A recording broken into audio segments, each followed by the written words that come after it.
G'day, I'm Matthew Mason-Cox, President of the New South Wales Legislative Council.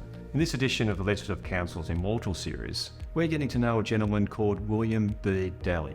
Like the other figures in this series, William is immortalised in our chamber. In fact, his marble bust, while the fourth to be added to the walls, was actually the first to be commissioned at the Council's request, with the earlier bust instigated by family members, friends, or the public at large. Just how did William find himself with this honour? Let's take a closer look. Born in 1831 to emancipous parents, William was a barrister who put his natural smarts and speaking prowess to use by practising law. As for his career in Parliament, well, he drifted in and out of politics. William served two separate stints in the newly established Legislative Assembly from 1856, after coming to public attention with rousing public speeches in support of the New South Wales Constitution Bill. It wasn't until 1870 that he joined the council for the first time. Here he served for various stretches, totalling 14 years, until his early death at the age of 57. William's time away from Parliament was spent answering the call of his legal profession, and he was involved in some interesting and high-profile cases. This included defending Henry O'Farrell, who carried out Australia's first attempted political assassination when he shot Queen Victoria's son Prince Alfred during his first visit to Australia. William defended him on the grounds of insanity, but Henry was found guilty of attempted murder and hanged. What William is most known for, however, occurred in 1885 during his time in the council. Serving as Attorney General, William found himself elevated to the role of Acting Colonial Secretary. It was here he took a very bold step.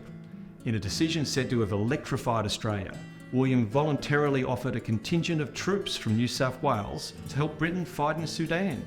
This was described as the crowning act of William's life for the positive effect it had on public opinion about New South Wales in England.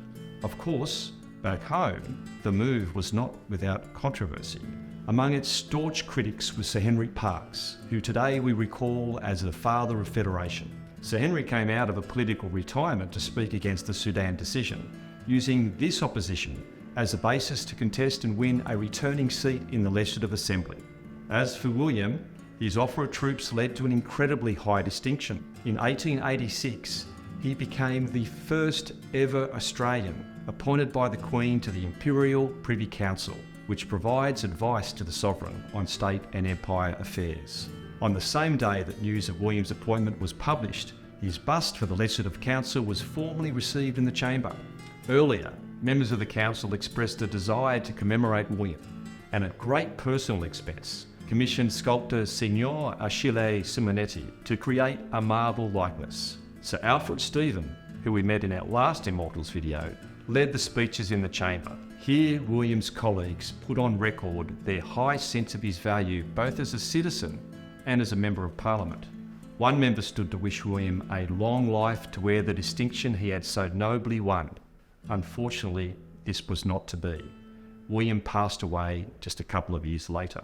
Following his death, William was further honoured by the community. A stained glass window and commemorative plaque were installed in St Mary's Cathedral in Sydney in recognition of William's services to the church, country and empire. A plaque was also fitted at St Paul's Cathedral in London. A bronze statue of William was unveiled in Sydney's Hyde Park too. Funded by public subscription, it remembers him as a scholar, a patriot and a statesman, with its placement allowing William to always look down Macquarie Street to the law courts and the Parliament, which of course he does to this very day.